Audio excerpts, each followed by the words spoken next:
Everyone, this is Sean with MTG 808 Junior coming at you with a mono red standard Artisan deck for Duskmourn standard. I would be very surprised if this was not, if not the best deck, one of the best decks in the metagame right now, just given how powerful this deck is in standard right now and how much of it ports directly over.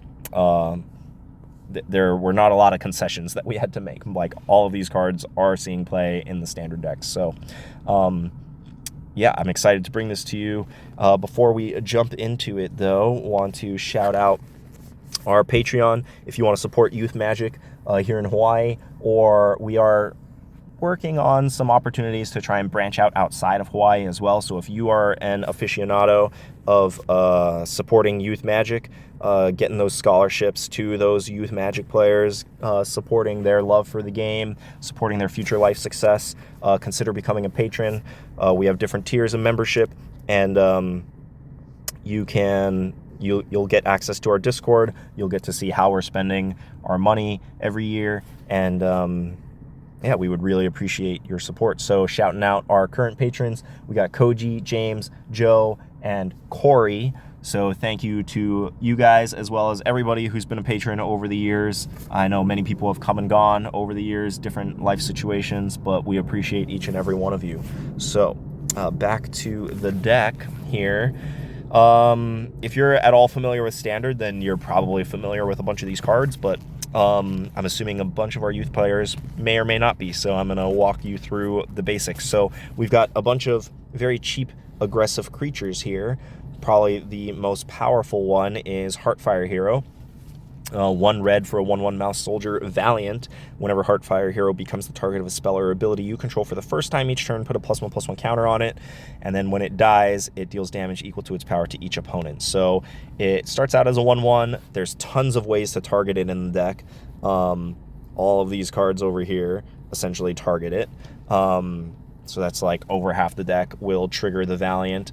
So it's going to grow, and then a lot of the cards that target it are also further increasing its power, so you're able to just like go have these insane turns with Heartfire Hero. Similarly, Cacophony Scamp doesn't have the Valiant trigger, but it's a 1 red for a 1 red for a 1/1. Whenever it deals combat damage to a player, you may sacrifice it. If you do proliferate, the proliferate we don't really care about in this deck, other than the +1/+1 counters from Heartfire Hero. But the key part here is that it has that same text as Heartfire Hero of when it dies, it deals damage equal to its power to any target.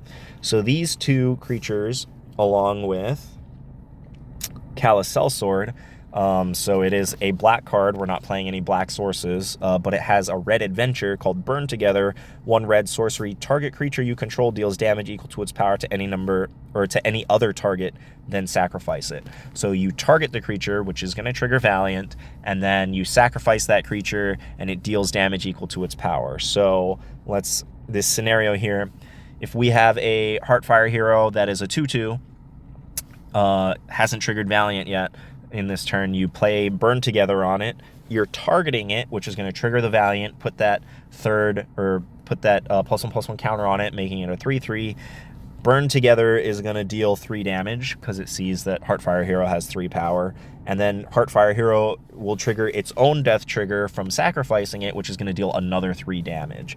So, you know, in this example, it's 3 and 3, 6 damage, not a whole bunch. But when you combine it with any of these other pump spells that we're going to get to later, the damage is going to add up real fast. It's not uncommon for a Heartfire Hero to get to 6, 7, 8 power, and then you Callous Sellsword it. So you get to attack with it, it deals some damage, Callous Sellsword, deal even more damage, get the death trigger, even more damage. So both of these creatures have synergy with Callous Sellsword, and that's why we're playing it just for the red half of the card, even though we don't have any black sources for the second half of the card. The last 1-drop creature that we have here is Monastery Swiftspear, 1 mana for a 1/2 haste prowess. So we have a bunch of cheap spells. Triggering Prowess is super easy in the deck, so it's just a good aggressive creature for that. Last creature here is Picnic Ruiner. Picnic Ruiner has a green adventure, which we don't have any sources to play, but we're just playing it as a 1 red, 1 colorless 2/2. Whenever it attacks while you control a creature with power 4 or greater, Picnic Ruiner gains double strike until end of turn. That double strike is huge. So the synergy is we have a bunch of pump spells. You do have to play the pump spell before combat to make it into a 4-power creature, but then you're able to attack with it. It gains double strike. You're probably, if they don't block it, you're probably dealing like 8 or more damage. And then you are able to give it trample with the next card that we're going to talk about here, Monstrous Rage. So we have Monstrous Rage. This card is seeing play in like Pioneer. I don't know if it's seeing play in Modern, but this card is just super powerful. 1 red, instant, target creature gets +2/+0 until end of turn. Create a monster roll token attached to it. So it's an aura roll token. Rolls, you can only have 1 roll attached to any given creature. If a new roll goes onto a creature, then the old roll falls off. But this roll says enchanted creature gets +1/+1 and has trample. So essentially for 1 red, you're giving the creature +3/+1 and trample. And the +1/+1 roll and the trample stick around afterwards. So this is a super powerful card. You play it on your Heartfire hero, and it's going to trigger the Valiant, it's going to get the roll token, and it's going to get the +2/+0 on top of it. So it's going to be like a 5/3 attacker. And yeah, it makes your creatures scale pretty nicely. If you play it on Picnic Ruiner, you do want to do it before you enter combat so that you get the attack trigger on Picnic Ruiner, but it's going to make Picnic Ruiner a 5/3 double strike trample. So, if your opponent is tapped out, this deck can have some pretty explosive turns. Since you are playing a bunch of pump spells, though, you do need to be careful not to, play your pump spell into a removal spell and then get blown out that way. But essentially, you're playing a bunch of other pump spells. The not as good ones as Monstrous Rage are Felonious Rage, 1 red, instant, target creature you can control gets +2/+0 and gains haste until end of turn. When that creature dies this turn, create a 2/2 white and blue detective token. So not as much power as Monstrous Rage, but it does notably give haste, and if the creature dies, then you do get a token left behind. So notably, Felonious Rage does give haste, so you can play Picnic Ruiner, and then in the same turn as you play it, normally it would have Summoning Sickness, but you can play Felonious Rage, giving it that 4 power and haste, so that you can come in for 8 damage out of off of an empty board. So that's why we're playing Felonious Rage. If they trade with it, great, or if not great, but that's fine. You get a 2/2. Turn Inside Out is the other pump spell. 1 red, target creature gets +3/+0 until end of turn, and when it dies this turn, you manifest Dread. So you're essentially trading the haste from the Felonious Rage for the extra power, and then Felonious Rage leaves behind a 2/2 token. This leaves behind a Manifest Dread, which to Manifest Dread, you look at the top 2 cards of your deck, pick one of them, you play it face down, and then it's a 2/2 creature while it's face down with no color, I think. 2/2 colorless creature while it's face down, and then you can pay its mana cost anytime to turn it face up if it's a creature. So both of the spells are very similar. They leave behind a 2/2 if they die. They add power, but one gives haste and one doesn't. So that's kind of like the core of the deck. We do have a couple of spot removal spells. Shock can kill other creatures that would be blocking Picnic Ruiner, or it can just go to the face. Very useful spell. Lightning Strike, similarly. 3 damage to any target. And then got one last pump spell. It's an aura. Demonic Ruckus is 1 red, 1 colorless, enchantment aura. Enchanted creature gets +1/+1 and has menace and trample. When Demonic Ruckus is put into a graveyard from the battlefield, draw a card, and you can plot it for 1 red. Plot means you pay the plot cost, you exile it, and then you can play it for free on any turn after that as a sorcery. But important to note here is that if it goes into the graveyard from the battlefield, you draw a card. So if you play it on your creature and then the creature dies, you draw a card. But if you play it on your creature and then in response, before it enters play, they kill the creature, Demonic Ruckus would go to the graveyard, but not from the battlefield. It would go from the stack, so you would not draw a card. So just be mindful of that blowout potential if you do decide to play this. But yeah, it's just another way to trigger prowess, another way to trigger valiant, another way to pump up your creatures, make them a little more harder to block. Menace and trample are both very desirable things on all of the creatures that we're playing here. And then the last card here, Witch's Mark. This is just a little bit of flood protection, right? If you draw too many lands, it gives you a way to filter them. So 1 red sorcery, you may discard a card if you do draw 2 cards and create a Wicked Roll token attached up to 1 target creature you control. So again, the roll tokens, only 1 roll can be on any creature at any given time. A new roll automatically knocks off the old roll. But the Wicked Roll token is enchanted creature gets +1/+1, and then when this aura is put into the graveyard from the battlefield, each opponent loses 1 life. So not as good as the monstrous token, because trample is super good on all of our creatures, but this one is fine. This will filter cards, it will trigger valiant, it will trigger prowess. It's a fine filter spell that still affects the board. And then lastly, we do have some non-basic lands in the deck. Rockface Village.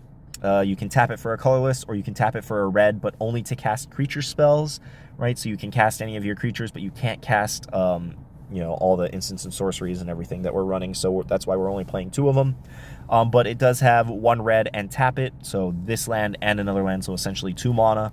Target lizard, mouse, otter, or raccoon you control gets +1/+0 and gains haste until end of turn. Activate only as a sorcery. Of those creature types, we only have Heartfire Hero. That counts towards it, but it is a way on board to trigger Valiant every turn, so even if you don't have cards in your hand that are going to target it, you can target it with the land. It also notably gives haste, so if you're in the mid turns of the game, your first couple threats have gotten answered, you can play Heartfire Hero and give it haste and send it in and keep that pressure going. So that's the main deck. Only 21 lands. The curve is super low. You want to have the game over or close to over by like turn 3 or 4. Very, very focused deck. Very good at what it does. Almost all of these cards see play in the standard version of this archetype. So, yeah, very powerful deck. Looking at the sideboard, Soul Guide Lanterns. I have a ton of respect for the graveyard deck in the format. So just having some answers to that. A little bit of extra creature removal, Obliterating Bolt, 1 red, 1 colorless, sorcery, deals 4 damage to target creature or planeswalker. If that creature would die this turn, exile it instead. So if your opponent's playing some beefier creatures and trying to block, your pump spells do help push you through that, but just removing the creature for 2 mana is probably a better deal. Untimely Malfunction, 1 red, 1 colorless instant, choose 1, destroy target artifact, change the target of target spell or ability with a single target, or 1 or 2 target creatures can't block this turn. I almost main decked this card because all of those abilities I can see the deck wanting at some point. I think most often you're going to be choosing the change the target of target spell or ability with a single target. So when your opponent goes to like use a removal spell on your creature, you can be like, no, you're killing your own creature instead. I think you want to bring that in only against decks that you know are going to have both creatures and removal spells. And then making 1 or 2 target creatures can't block is not usually worth a card, but the fact that it's tacked on there as an option is just gravy. And then, of course, if you do care about the destroy target artifact clause, you can side that in as well. Arietes Tempting Apple, 4 mana, legendary artifact food. When it enters, gain control of target creature until end of turn. Untap that creature, it gains haste until end of turn. So a little bit expensive for this threaten effect. That's what you call it when you get to steal a creature for a turn. It gains haste and then you give it back. So it's a little bit expensive. Usually those effects cost 3. This one costs 4. But this one also has the text tacked on that you can pay 2 mana, tap it, and sacrifice. Target opponent loses 3 life. You can also gain 3 life, but I imagine you won't be using that one as often. It is a food, so it has the food text. So yeah, if you're planning on seeing big creatures from your opponent that they're going to plan on blocking with or even attacking you with, you want to side this threaten effect in. And then I do have 2 lands here in the sideboard. These could very well be mountains. I'm trying out the Autonomous Furnace, which comes in the play tapped. You can tap it for a red or pay 2 mana, tap and sack it to draw a card. Just when your opponent is bringing in like more spot removal for you, Normally in the standard deck, you would sign an Urabrask's Forge, which makes a creature every turn and makes their spot removal really bad. But we don't have that option here in Standard Artisan, so I think just siding in more lands, because we're going to raise the curve with this next card that I'm going to look at, which is Painter's Studio.